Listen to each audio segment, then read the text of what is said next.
नमस्कार दोस्तों, मैं अंकुर उपाध्याय स्वागत करता हूं आप सभी का आपके अपने YouTube channel share market analysis में। यहां पे आप सभी के साथ बात करने वाला हूं पावर स्टॉक्स के बारे में। इस वीडियो में हम कवर करेंगे Tata power, NTPC, power grid, IEX यानी इंडियन एनर्जी एक्सचेंज और JSW एनर्जी।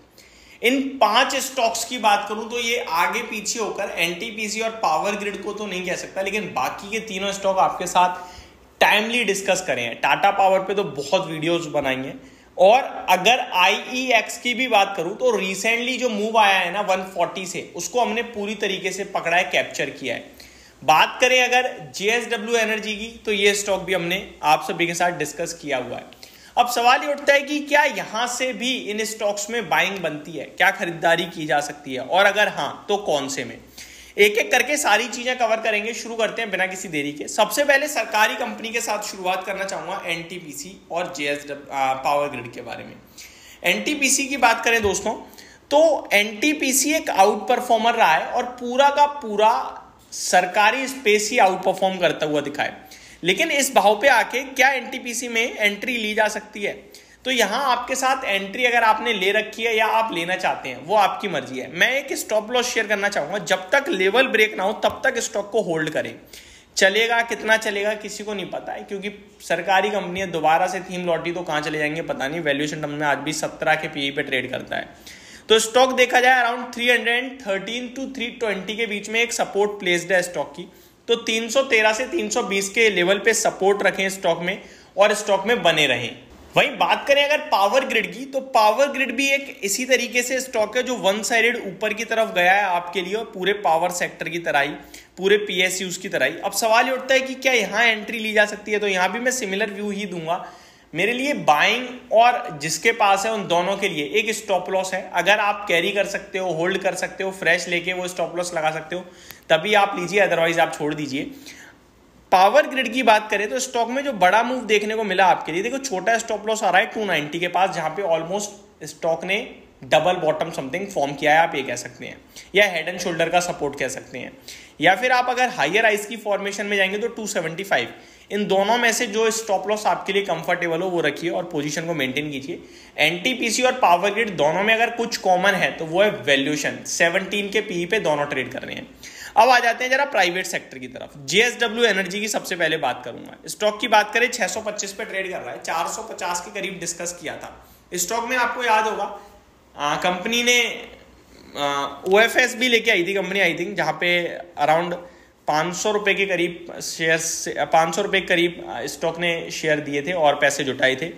अभी स्टॉक काफी ऊपर आ गया, तो मेरा मानना है कि इस स्टॉक में अब मैं यहाँ फ्रेश एंट्री के लिए रेडी नहीं हूँ। कोई डिप आएगी तब लेंगे, अदरवाइज अवॉइड करना चाहिए। डिप कितनी चाहिए? डिप चाहिए अराउंड 520 के समथिंग की, वहां पे बाइंग का मौका बनेगा, उससे पहले नहीं। 60 के पीई पे ट्रेड करता है तो मेरे को लगता है सस्ता भी नहीं है। तो ये आपके लिए JSW एनर्जी के ऊपर व्यू बनता है। अगले स्टॉक की तरफ बढ़ते हैं, टाटा पावर। टाटा पावर पे मिली जुली राय है दोस्तों। आपको याद होगा अभी थोड़े दिन पहले 2 रिपोर्ट आई नेगेटिव, फिर एक आई पॉजिटिव। नेगेटिव रिपोर्ट में दोनों लोगों ने एक ही चीज कवर करी थी, वो आई थिंक मॉर्गन स्टैनली और CLS थे, या मूडीज या CLS, मेरे को याद नहीं है। उन दोनों ने एक ही चीज बोली, कंपनी अपने मीडियम पीई से हायर पीई पे ट्रेड कर रही है। एक का टारगेट था अराउंड 350 का और एक का था 397 का।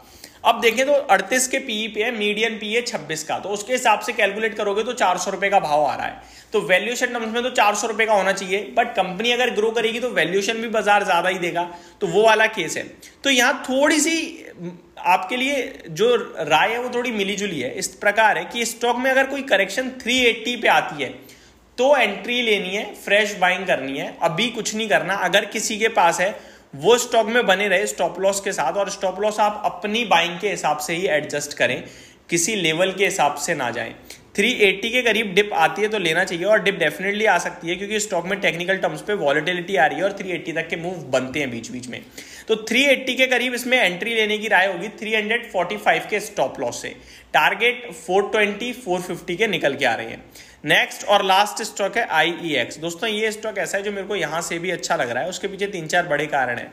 सब कुछ चल गया, पावर में ये नहीं चला। एक्सचेंज की बात करें तो कोई भी एक्सचेंज देख लो स्टॉक मार्केट का, सब चल गए, पावर का एक्सचेंज नहीं चला। 41 के पीई पे खड़ा है, एक मोनोपोली स्टॉक है, कम से कम कुछ नहीं तो बाजार इसको 60-70 के पीई तो देना ही देना चाहिए।